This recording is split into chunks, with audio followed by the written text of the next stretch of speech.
Raadiyoo Simbirtuu.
Dhaggeeffattoota keenya amma kan dhiyaatu qophii imalaati.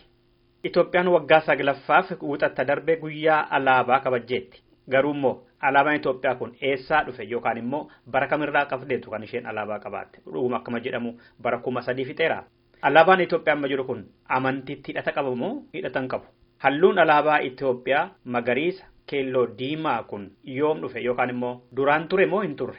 Alaabaan Itoophiyaa hidda Solomoon wajjin hidhata qaba moo hin qabu? Alaabaan Itoophiyaa dhuguma sabaaf sablammootaa bakka bu'aa? Alaabaa kanarratti otoo qabsaa'anii lubbuun namoota kumoota hedduun shallagaman hin dabarre? Gaaffilee kanaa fi kan biroof nama deebii nuuf kennan keessummaa qabna asirratti. Hanga xumuraatti nu waliin turan affeerraa keenya dhaggeeffattoota keenya. Keessummaa keenya galattoomaa itti fufna. Meeseenuma isaarraa kaanu akka ragaaleen tokko jedhanitti alaabaan Itoophiyaa innarra magariisa, keelloo, diimaa jedhamu kun akkasin turre bifni isaa. Inni jalqaba alaabaa kan isheen qabatte bara 1897dha lola Aduwaa booda bara sana bara Minilik jechuudha. Inniyyuu kobaatti otoo walitti hin hodhamiin diimaatu ture isaa booda keellootu ture isaa booda magariisa innuu walitti hin hidhamne koba rarra'aa turanii ciccitaa sadan isaanii. Ergasii mootummaan Hayilasillaasee faajjii isaa faana si'a 3 jijjiireera. Mootummaan Dargiis faajjii isaa faana si'a 3 jijjiireera. Mootummaan kunis si'a 3 jijjiireera. Halluun kun immoo bara 1897 dura faajjii Itoophiyaayyuun turre jedhama. Faajjii achii dhuftee warra Solomoon warra Israa'elii isaaniif kan bakka bu'uudha jedhamaa ture. Mee akkaataa kabajaa Itoophiyaa kanatti otoo hin dhufiin diimaa magariisa kanaa fi alaabaa Itoophiyaa seenaa ishee faana akka qoratte kanarratti maa jettaa?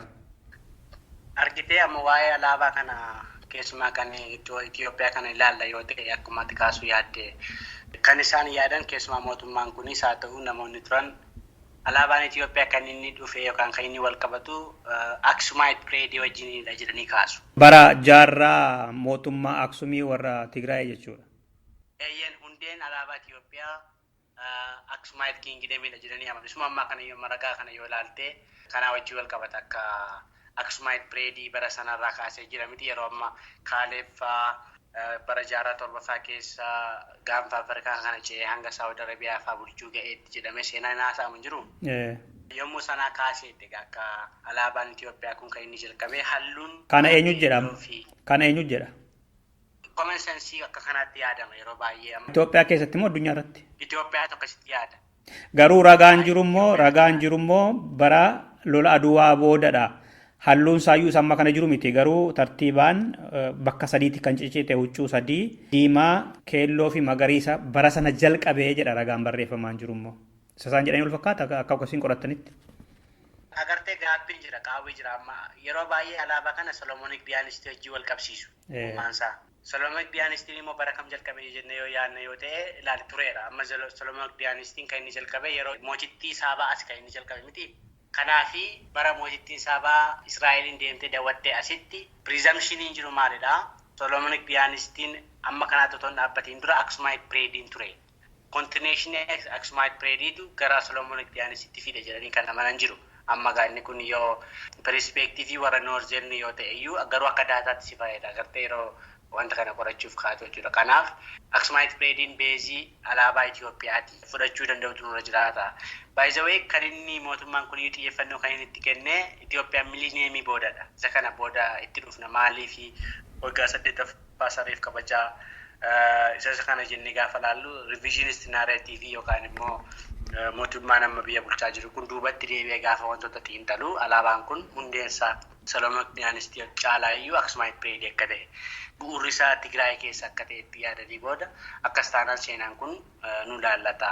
We made the history seenaa kana hojjetaniiru obboonni keenya maaliif nuti immoo delay goone yookaan immoo maaliif deny goone wanta kana jedhanii akka isaan itti gara boodaatti deebi'anii bara 2000 kan isaan ragaan barreeffamaan lafarra jiru lola Aduwaa booda kan alaabaan kun walitti dhufuu jalqabe. Inniyyuu lola Aduwaa 1897 booda halluun tartiibaan otoo walitti hin hidhamiin jechuudha. Otoo walitti hin qabatiin bifti isaa diimaa ta'e ixaanee keelloo ka ta'e jalarra ka jiru garummoo magariisni hidhamaa ture wanni irratti. Isa dura kan Solomoonidha inni jedhamu kun wanta lama danaa baasa. Qorattanii bira geessaniittu isin immoo yaaduma Itoophiyaa keessatti warri mootummaa waan jedhaniif jettu. Lammataa immoo Itoophiyaan Israa'el faana Solomoon faana hidhata qabda jechuudha. Elaa asirratti das wanti beekamu nurra jiraatu maalidhaa? Beezikaalii alaabaan kun dura akka biyyaatti kan inni kabajamaa ture. Karaa charchiitti ture. Karaa ortodoksii charchii. Kan inni dhufe hundeen isaayyuu bu'uurri isaayyuu maddi isaanii guddaan karaa ortodoksii charchiidha. Alaabaan Itoophiyaa kun seenaanis kan beeku qabatamaatti wanti barreeffamee lafa jiru jechuudha. Garuu bulchiinsi ammayyaa agartee bulchiinsi ammayyaa gaafa jalqabu Itoophiyaa keessatti administreetiif waayiziin kan inni modernaayizdi ta'ee lola adawaa booda bara Minilikii booda yoo ta'e iyyuu akka biyyaatti akka addunyaatti kan isheen socho'uun beekamtii kan isheen argatte lola adawaa boodadha. Isa dura Itoophiyaan hanga kana waan beekamtu miti. Akkasumas pireediin beekama dura akka seenaatti hin kaafne yoo ta'e jechuudha. Bara sana ammaa Itoophiyaa kan jedhu iyyuu hin jiru. Haa ta'u Itoophiyaa kan jedhamu hin jiru. Kiristaana Ayilaandi Kiingi deeme yookaan immoo isheen Noorzan Paartiin amma biyya gara kaabaa jiru kun. Warra Abisiiniyaa jedhe. Absiiniyaanota. Absiiniyaa yookaan Kiristaana Ayilaandi Kiingi deeme kan inni jedhame jalqabaa kaasee akkaataan dhufeenya isaa bifa kanaan ture. Yommuu kana amantaan ortodoksii kan inni biyya yommuu sana bulchiinsa yommuu sana keessa Absiiniyaa kan inni seene yookaan Noorzan Paartii of Itoophiyaa ammaa kana kan inni seene jaarraa keessa ta'uunsaa beekamaadha. Bu'uurri yookaan hundeen alaabaa kanaallee charchii akka ta'ettidha kan inni amanamu jechuudha. Ammumallee amantaan waldaan ortodoksii iddoo guddaa jaalala guddaa qabdi alaabaa kanaaf jechuudha. Kanaaf dhugaan jiru perspektiiviin garaagaraa haa jiraatu iyyuu malee bara 1997 alaabaa kana gara addunyaatti yoo hafidu bifa bulchiinsa biyyaatiin hafidu hundeessaa garuu duubni isaa garuu waldaa ortodoksii wajjin wal qabatee Akkasumaayit pireedii wajjin akka wal qabatu bifa qindaa'anii yoo ta'uu dhabaatellee yeroo garaagaraatti jijjiiramni yoo jiraatillee kan inni itti amanus akka beeksisaatti Akkasumaayit pireedii akka ta'e keessumaa immoo waldaa wajjin wal qabatee dhufuunsaa qorannaan jirus ragaan jirus ni agarsiisaa jechuudha. Soorsiin isaa eenyuun yoo ta'u warra isaaniitiin isaa barreeffamu jechuudha. Waa ta'u qulqulleessin biraa dabarru. Akkasiin amantanittis akka waaqaa kan ortodoksii jedha jettaniis bara Akkasumaayit irraa ka'ee jettu.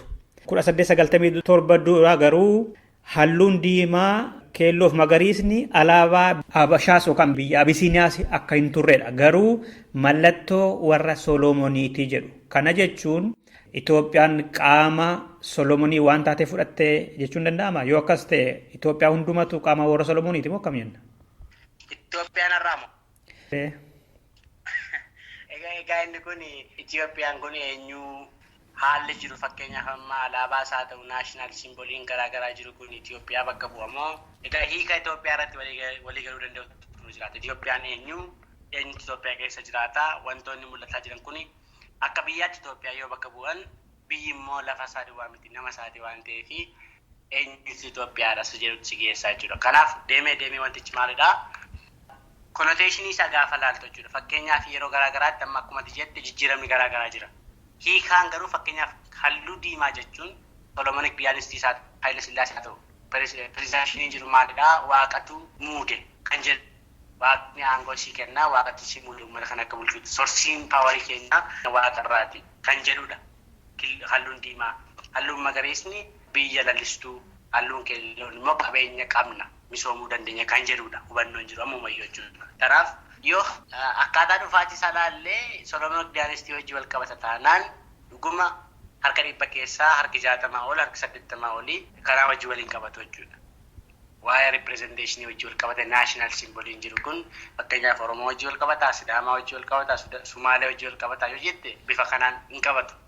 Gaaffiin qabu eenyumti beekaa kana jechuudha. Kanaaf inni kun maal gaafataa seenaa deebisanii hiikuu redefining the history wantoota jiran deebisanii sirreessuu gaafata waan ta'eef ammaaf garuu alaabaan jiru halluu bifoota kana sadan qabate jira waan ta'eef Itoophiyaa bakka bu'amoo bakka hin bu'u uummattoota hundumaa bakka bu'amoo bakka hin bu'uuni waama beekamudha waan nama falmisiisu miti jechuudha. Garuu amma sirnoonni darban kun halluu isaas faajjii achirra jirullee amma mootummaan namta jiru kunillee si'a sadii jijjiireera. Dargiin sadii Haayile Sillaaseen sadii Minilik tokko. Mootummaan Adwaa'ii kun amma kan dheengadda kan kabaje waggaa 17 booda maaliif yaadate guyyaa alaabaa kana kabajuun? Maaltu dhalate amma? Inni kun gaaffii bu'uuraati. Amma wanti hundumtuu as keessa jira. Amma Adwaa'iin maalidha? Hubannoo inni alaabaa Itoophiyaaf qabu kunoo maaliif waggaa 8ffaatti kabaje? Yoo jennee hubannoo wanta baay'ee murteessaadha. Maaliif beekta mootummaan kun already alaabaa jechuun maal akka ta'e hubateera. Fakkeenyaaf jechuudha yaadatte yoo ta'e bara 1991 ministeerri muummee duraanii waa'ee alaabaa kanaa ibsa kennanii turan.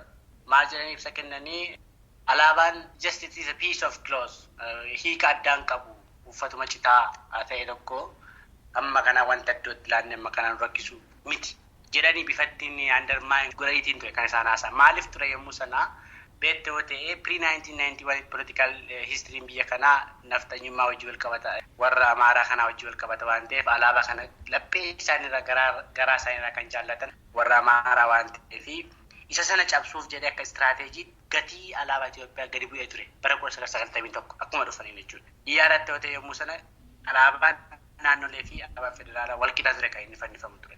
Isaa booda erga heerri tumamee booda wantoonni garaagaraa erga toora qabatanii booda bara 1996 waa'een alaabaa kana deebisanii reconfigure gochuun political meaning bifa inni qabaatu jechuudha. Halluun sun akkuma jirtu ta'ee yoo minor change yoo jiraate iyyuu garuu mallattooleen achirra jiran emblem jedhamu kun bifa reconfigure ta'een agarra. Isaa booda Itiyoo Eertiraa waarii agarra bara 1998 kaasee amma 2002 kan jiru jechuudha. Egaa maal ture jalqaba jaalalli biyyummaaf jiru jaalalli alaabaadhaaf jiru gadi bu'aa ture. Maaliif Itiyoophiyaan diigamti jedhamee waan yaadamuu fi bargaining power yommuu sana ture cimaa waan tureef fakkeenyaaf abaawoon cimee jira sidaamaan karaa isaa cimeetti jira Itiyoophiyaan bakka baay'eetti ciccitti jedhamee yaadamee jira waan ta'eef lakki nagaadhaan mana tokko keessa biyya tokko keessa jiraanna waa'een alaabaa kanaas waa'een siyaasa kanaas hangas waan nu rakkisu miti amma kanaatti ol kaafnee waan laallu miti jedheetu kan inni yommuu sana ministeerri muummee yommuu sana kan inni haasa'e bifa kanaan ture kan inni tasgabbaa'ee isaa booda waraanni Itoophiyaa fi Eertiraa jalqabee waraana Itoophiyaa fi Eertiraa sun jijjiirama biyya kanaaf haala amma nuti keessa jirru kanaaf wantoota baay'ee bu'uura guddaa kan teessan akkamitti yoo jettee 1991 kaasee amma 1999 yookaan amma 2000tti akka lakkoofsa Oromootti jechuudha. Xiyyeeffannoon jiru biyyummaa irra osoo hin ta'in Oromoon waa'ee mataasaa yaadu, Tigree waa'ee mataasaa yaadu, Sidaamni waa'ee mataasaa yaadu ture akka biyyaatti gadi wajjin jiraatu ture. Inni sun waraana sana keessatti rakkoo guddaa uume. Biyyi xinnoo nama Eertiraa geessu reef waggaa 5-6 kan hin turre deebitee Itoophiyaa irratti waraana bantee baay'ee deemanii turan. Achi gidduutti gaaffii maaltu uumame? Gaafii ture maalidhaa? Biyyoolessummaan fakkeenyaaf waliigalteen biyyummaa irra ta'e jiru rakkina guddaa akka keessa jiru gaafa baramu isaa booda jarri walitti deebi'anii waraana sana akkuma ta'etti injifatanii bara 2001 akka lakkoofsa keenyaatti jechuudha. Isaa booda TPLF kun lamatti qoodame. Isaa booda naaraatiiviin baay'ee cimaa ture. Inni amma nuti ittiin bulaa jirru kun Itoophiyaaf bu'uurri kan ta'e maalidhaa? Redefining national history of Ethiopia kan jedhu yookaan immoo haaromsuu keessa deebi'anii ilaalu. Keessa deebi'anii ilaaluun kun wantoota baay'eedhaaf bu'uura ta'edha. Fakkeenyaaf guyyaan alaabaa biyyoolessummaa jalqabeera. Guyyaan military day'nis jalqabeera dhiyeenya haa ta'u malee nationalities and people's day guyyaan sabaaf sablammoota Itoophiyaa kan jedhu jalqabeera. Immediately garuu waraana sanaa booda barkumeen Itoophiyaa kan jedhamu seenaa guddaadha. Barkumee jechuun akkuma jalqaba sii kaasee mootummaan kun gara gaafa aangootti dhufu Itoophiyaa jechuun waggaa 120 as biyya uumamtedha jedhee kan amanu ture. TPLFin isaa ta'u Adawaawiinis. Hubannoon isaanii maalidhaa? Itoophiyaan kan isheen uumamte umurii waggaa 120 miliikii boodadha jedhanii amanu. Kana jechuun Itoophiyaa jedhamtu kuni waggaa 2000 hin turre jechuudha.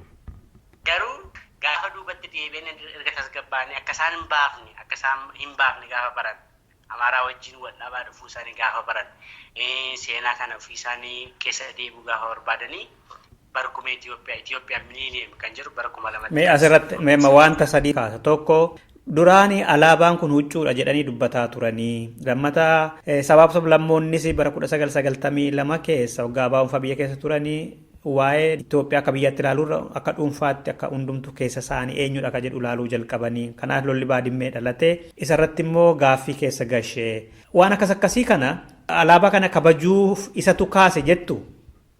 Wal qabata fakkeenyaaf mootummaan kun otoo guyyaa alaabaa hin kabaja ta'e baruma 1991 irraa kaasee kabaja ture. Otoo hiikaa alaabaa kana akkuma har'aa kanatti kennate jaalalli alaabaadhaaf kennamu kun akkuma har'aa kanatti otoo taatee 15-16 erga aangootti dhufee booda waa'ee alaabaa haasa'uun kabachiisuun hin barbaachisu. Beektee otoo seenaa keessatti fakkeenyaaf Ameerikaan kan isheen jalqabde bara 1777 akkuma bittaa garbummaa jalaa ba'anii kan isaan jalqabatanii amma ammaatti dhufaa jira. Biyyoonni kamiyyuu amma Saawus Sudaan kan isheen alaabaa ishee kabajattu guyyaamatti bilisa baateedha sii galeera. Mootummaan kun garuu bara 1991 aangootti dhufe waggaa meeqa booda Wanti nuti hubachuun nurra jiraatu amma waggaa 25 ture kana keessatti mootummaan kun iddoo lamatti qoodee hiruu dandeessa waa'ee mootummaa kanaa. Walumaa gala isaatti amala isaa hojii isaa yoo barbaadde. Inni gara jalqabaa state building approach jechuun gara biyya ijaaruutti. Fakkeenyaaf mana tokko keessa namni garaa gara ta'e jiraachuu danda'a gara jedhuutti. Afaan tokko qabaachuun aadaa tokko qabaachuun dirqama miti kan jedhu ture. Kanaaf federaalizimiin kan inni dhufe federaalizimii keessaayyuu ethnic federaalizimiin kan inni dhufe kanaafidha. Federaalizimii sabummaa irratti afaan irratti eenyummaa irratti hundaa'u jechuudha. Nama hundumaaf iyyuu kan ta'u. Inni kun garuu qaama lama gammachiisu biyya ijaaruu nama lama yookaan qaama lama gammachiisu tokko warra bara 1991 dura karaa afaanii, karaa aadaa, karaa biyyummaa, karaa hundumaan fayyadamaa ta'an warra naftanyoota kan habashoota kan hin gammachiisu beekamaadha.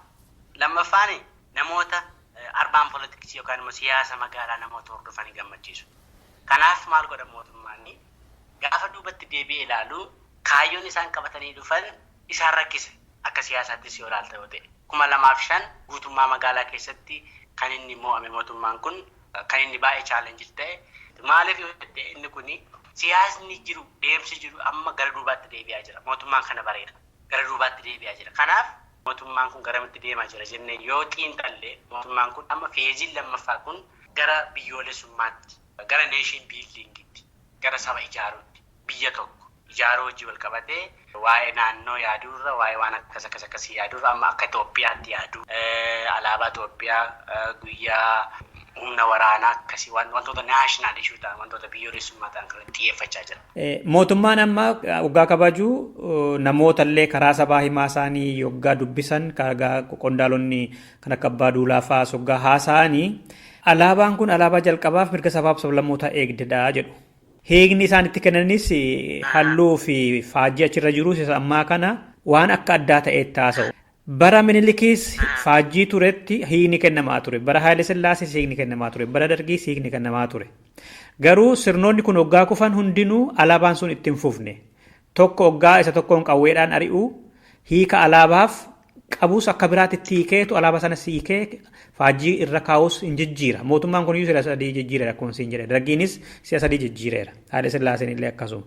Kanaaf alaabaa kana sabaa himaaleen Itoophiyaa fi mootummaan Itoophiyaa akka jiran dhuguma saboonni gammadanii fudhataniitu irraa bu'aa argataniitu dhamoo maalirratti argatanii sabaaf sablammoonni fi uummattoonni biyyattii keessa jiran kaabaa makibbaatti bahaa madhiyaatti turre jiran gammadanii fudhataniiru na laallata keessattuu fargeera na calaqqisiiseera waa'ee koo naa ibsa jedhanii haasaa jiru maaliif dhiiga hedduutu itti dhangala'eera maqaa alaabaaf maqaa daangaa Itoophiyaatiin lafa hedduutti cabeera. Argitee inni kun amma mootummooleen garaagaraa gaafa jijjiiraman alaabaa kana bifa isaa maaliif jijjiiruun gaaffii guddaadha. Asirratti dogoggora lama jira. Tokko alaabaan mootummaa bakka hin bu'u. Paartii bakka hin bu'u. Alaabaan beezikaalii biyya bakka bu'a. Uummata bakka bu'a. Lammii bakka bu'a alaabaan. Amma gaasii sadii jijjiirameera noo faajjii isaa faana Itoophiyaa alaabaan qabdu jennuure? Garasitti sii deemaa kan jira. Maaliifidha yeroo baay'ee fakkeenyaaf alaabaa tokko irratti maaliif waliigaluun dadhabame? Amma fakkeenyaaf amma otoo Samaayawiin aangoo qabatee alaabaan Itoophiyaa inni ammaa kun hafeetu alaabaa kan Minilikii wajjin wal fakkaatu qabaan agartee itti ta'e. Amma too paartiilee mormitoota kan biraa aangoo qabatanii alaabaa kan biraa fidu. Maal jechuudha kun? Ka'umsuma irratti biyya kana keessatti mootummaa ammaatiin isaa ta'u mootummaa darbeen rakkoo wal fakkaataa jiru maalidha? Alaabaan akka mootummaa bakka bu'eettidha. Kan isa yeroo hundumaa yaadan hojiin isaan hojjetanillee yeroo hundumaa alaabaan akka mootummaa bakka bu'eettidha. Dogoggora guddaadha kun. Karaa kamiin yoo haa ta'u biyya kam keessatti yoo haa ta'u siyaasa kamiin yoo haa ta'u karaa seeraanis karaa siyaasaa haa ta'u alaabaan tasuma mootummaa bakka bu'u alaabaan biyya bakka bu'a uummata bakka bu'a. As keessatti karaa namaas amma karaa mootummaa dogoggorri hojjetamu kana yoo ta'e karaa lammiilees yookaan karaa namoota dhuunfaas al takka dogoggorri hojjetamu jira. Alaabaan akka mootummaa bakka bu'utti yaadamee kabajaaf yookaan immoo hubannoon namni alaabaaf qabu gadi bu'a. Deeme kan inni jalqaba sii kaase kanaafidha. Mootummaan kun otoo alaabaan kun kan biyya kana bakka bu'u kan uummata bakka bu'u jedhee kan fudhatu otoo ta'e karaa biraa immoo uummanni kun illee sabaaf sablammoonni fi uummattoonni biyya kana keessa jiraatan illee alaabaan kun kan keenya jedhee otoo yaadu ta'e jalqaba ture kan inni kabajamu. Bara Haayile Sillaasee jalqabamee bara Dargii dhufee bara kanas itti fufee bara dhufuus itti fufuu danda'u ture jiraatu ture gaabbiin jira qaawwee jira. Kanaaf uummanni laphee isaatiin fudhateetu alaabaa kana kabajaa jira jaallachaa jira inni kun gadi fageenyaan qorannoo nu gaafata. Garuu salphaatti beekuu hin danda'ama. Fakkeenyaaf amma alaabaa amma kabajamaa jiru kana alaabaa keenya miti. Alaabaa wayyaanee yookaan alaabaa Tigireeti kan jedhan jiru amma karaa adda addaa cheekii gootee jiru. Saboonni kaanoo maal jedhu kan keenya miti kan jedhan jiru ifaa ifatti. Nuun bakka kan jedhan jiru. Inni kun maal wajjin wal qabata ammas deemee hariiroo uummanni biyyi waliin qabu.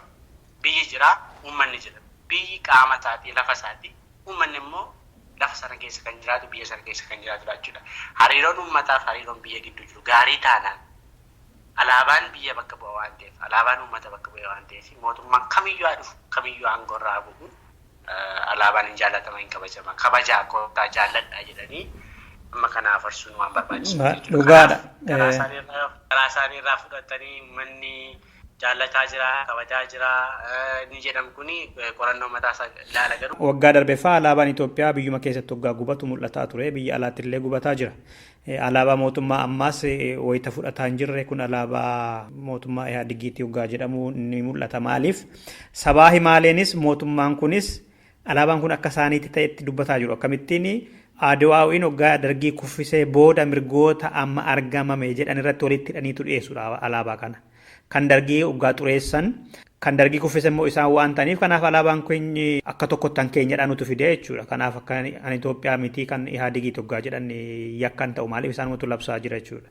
Dargiinis akkasuma jedhaa ture Haayile Sillaaseedhaani alaabaan Haayile Sillaasee gartuu muraasa kan bakka bu'udha jedhee kanaaf alaabaan uummanni cunqurfamaan fideessa kana dhadhee amansiisuudhaaf yaale. Kanaaf gara booda wabiin jira alaabaan kun mirgoota amma argamanii qabsoo kanaan dura godhameen argame kanaaf hankeenyadha jedhanii tikfachuudhaaf wabiin mul'ata Moninus. Ana gaama fakkeenyaaf siingaloo amma dhugaasaa yoo ilaalte fakkeenyaaf warri amma gatii kaffalanii qabsaa'anii alaabaa kana finne jedhanii yaadan wanta haasaan akkasiin haasaa mataanaan alaabaa isa kam qabataniitu qabsaa'anii alaabaa isa kam qabataniitu gatii kaffalanii gaaffii guddaadha sii galeera. Waan sammuu kee keessa jiru qabattee qabsooftee booda isa sammuu kee keessa jiru immoo waggaa 2-3 si'a 5 si'a 6 jijjiirtee booda isumayyuu immoo waggaa 17 booda hin kabaja taanaan gaaffii biraa kaasaa jiru. Amma alaabaa kanarratti gatii itti kaffalame namoonni alaabaa kanaaf du'an jiraachuu danda'u tarii isa kana gaaffii keessa galchuun hin barbaachisu. Garuu feeti isaan deemsi isaan ittiin alaabaa kanaaf du'an isa kamidha. Dhuguma immoo alaabaa isaa ammaa kanaaf du'anii tarii walqixxummaa sabootaaf sablammootaaf qabsaa'uu danda'a. Namni dhuunfaan isaa tokko gareetti isa kana keessaa fakkeenyaaf kufaatii mootummaa dargii keessaa namni keessaa qooda hin qabne sabni keessaa qooda hin qabne jira jedhee yaadu akka seenaan ilaallutti jechuudha. Garuu yeroo tokko wantoota jiran kana bu'aawwan argaman kana gara ofiimatti jallisuunis waan argamuuf malee alaabaa kanaanii mirgisaa sablammootaa eegameera akkas ta'eera wantoonni jedhaman kun gaariidha. Sadarkaa haasaatti gaariidha. Qabatama isaa dhugummaa isaa eenyutu beekaa uummanni beekaa namoonni beekan jiru tarii mootummaan iyyuu beekuu danda'a. Inni kun wanta kanaaf amma abdiin hin jiru jechuudha itti fufuu dhiisuudhaaf otoo mootummaan kun ka'ee alaabaan inni nama jiru kun itti fufuu dhiisuu ni mala jechuudha. Fakkeenyaaf yoo jenne fakkeenyaaf amma paartii mormaa tokko biyya keessatti karaa seeraa heera fudhatee kan dorgomu yoo jiraate yoo jenne waa'ee siyaasaa hin beekamu sii galeera. Waa'ee siyaasaa hin beekamu waan ta'eef haa jennu Samaayawii naamu fakkeenyaaf. Samaayawii paartiin jechuudha. Paartiin Samaayawii otoo moo'ee immidiyeetirii kan inni fidu alaabaa amma qabatee ittiin socho'aa jirudha. Gaaffii guddaan ani qabu fakkeenyaaf mootummaan kun alaabaa kana akka biyyoolessaatti hin fudhata kan Itoophiyaatti jedha taanaan paartiin biyya keessatti amma gaanni kun tarii amma isa kana loojikii isaa yookaan saayinsii sanaasaa jira. Karaa kanaa mootummaan mirga namoota kaanii dhorkuutu irra jiraata jechuudha hin ta'ini alaabaan tokko biyya tokko Itoophiyaan biyya tokko taanaan alaabaa tokko qabdi. Qaamni dhufee gara aangootti dhufuudhaaf dorgomu kamiyyuu alaabaa kana fudhateetu heera kana fudhateetu wantoota fooyyessuun irra jiraatu fooyyessa akka seera isaatti jechuudha.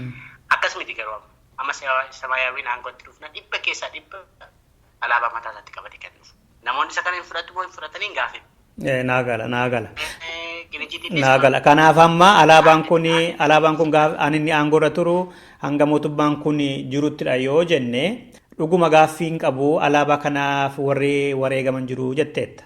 Alaabaa kana waa waraagamaniif alaabaan kun kan Itoophiyaa hundumaati jechuu dandeenyaaree maaliif kan alaabaa kana irratti otoo qabsaanii kufanis lakkoofsan qabani. Gaaffii guddaan ani qabu fakkeenyaaf mootummaan kun alaabaa kana akka biyyoolessaatti hin fudhata kan Itoophiyaatti jedha taanaan paartiin biyya keessatti anamasa kana loojikii isaa yookaan saayinsii sanaasaa jira. Alaabaan tokko biyya tokko Itoophiyaan biyya tokko taanaan alaabaa tokko qabdi. Qaamni dhufee gara aangootti dhufuudhaaf dorgomu kamiyyuu alaabaa kana fudhateetu heera kana fudhateetu wantoota fooyyessuun irra jiraatu fooyyessa akka seera isaatti jechuudha. Akkas miti garuu amma Samaayawiin aangootti dhufna dhibba keessaa dhibba alaabaa mataa isaatti qabatee kan dhufu. Namoonni isa kana hin fudhatu moo hin fudhatanii hin gaafatu. Kanaaf amma alaabaan kun inni aangoorra turu hanga mootummaan kun jiruttidha yoo jenne dhuguma gaaffii hin qabu alaabaa kanaaf warri wareegaman jiru jetteetta. Alaabaa kana waa waraagamaniif alaabaan kun kan Itoophiyaa hundumaati jechuu dandeenyaaree maaliif kan alaabaa kana irratti otoo qabsaanii kufanis lakkoofsan qabani.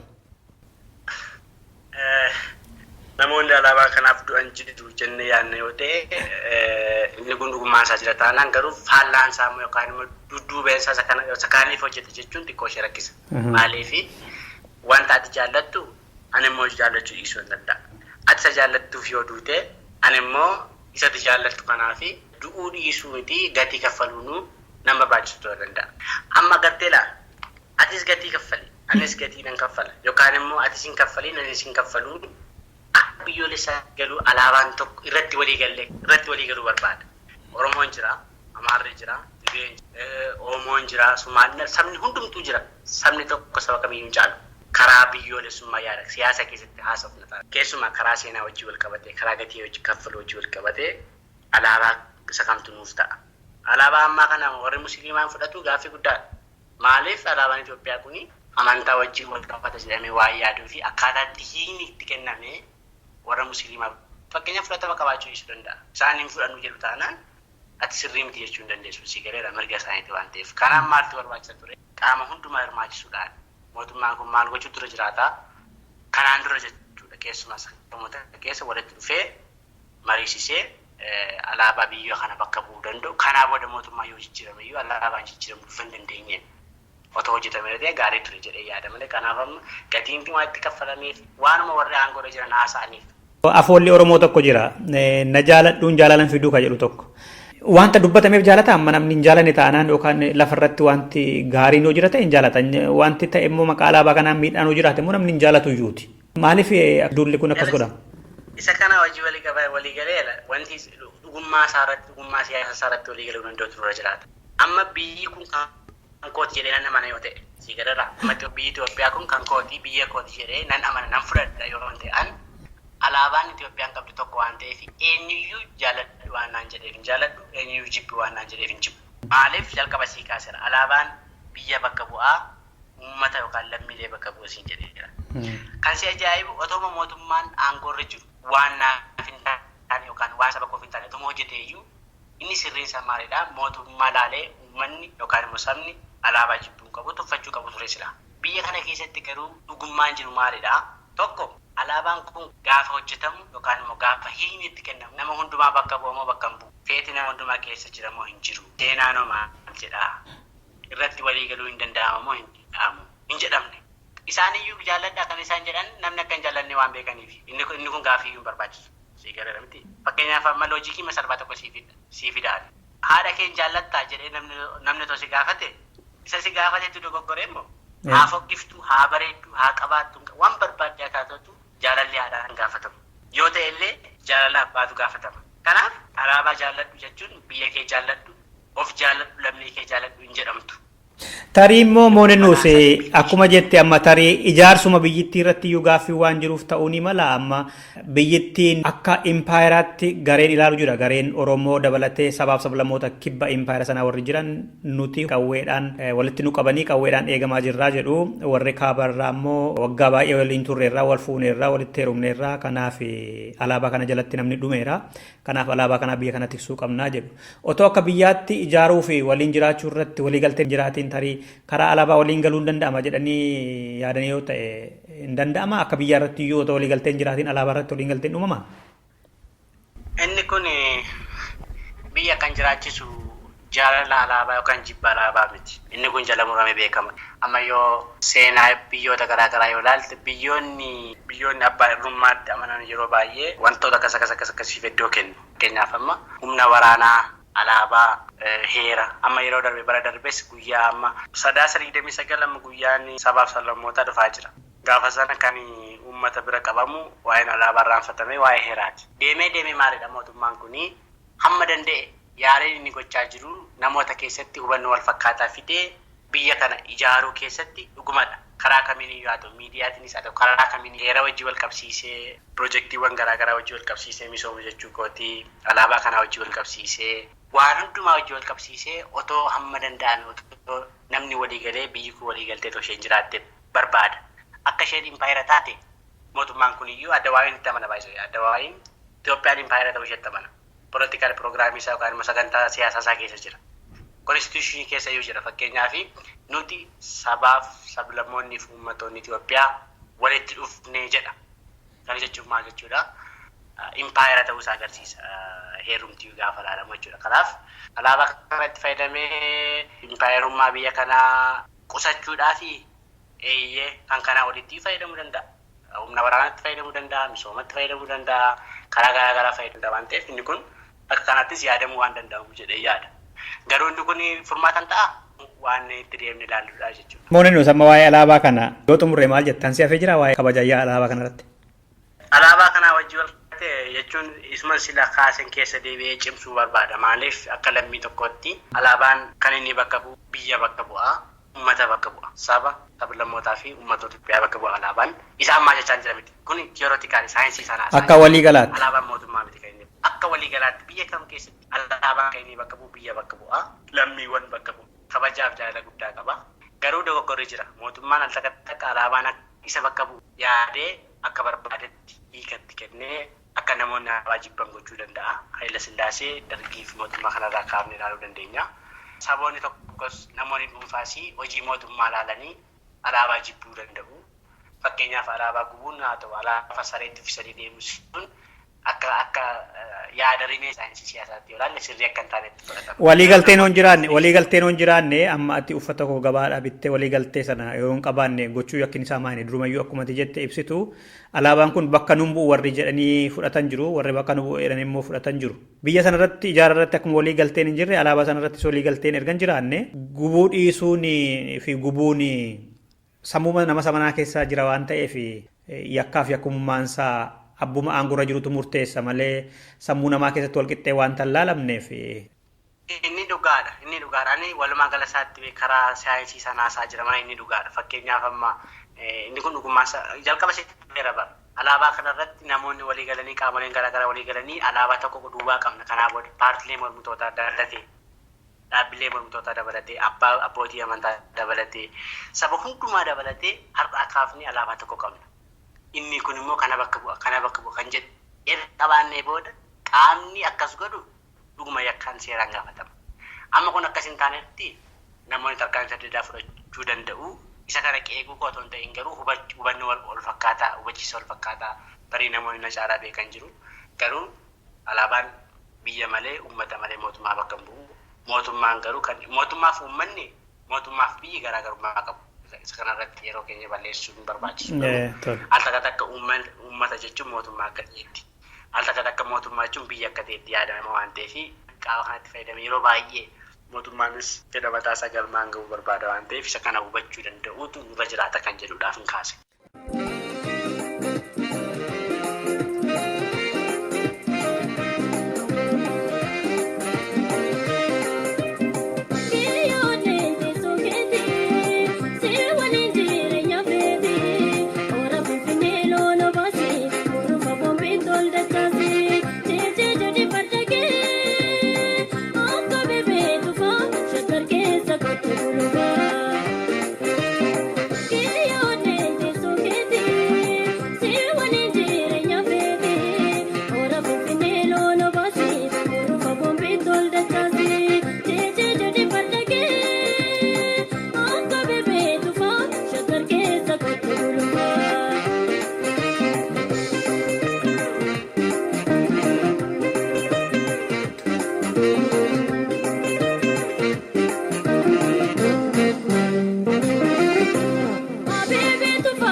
Dhaggeeffattoota keenya qophii imalaa har'aaf qopheeffanne kanumaan xumurree jirra. Waan nu caqasaa turtaniif galanni keessan guddaadha jecha sirba kanaan hanga torbeet haalaaf bakka gaarii keessa akka nu turtan hawwuudhaan nagaatti kan isin jedhu an Dassuu Dulaati.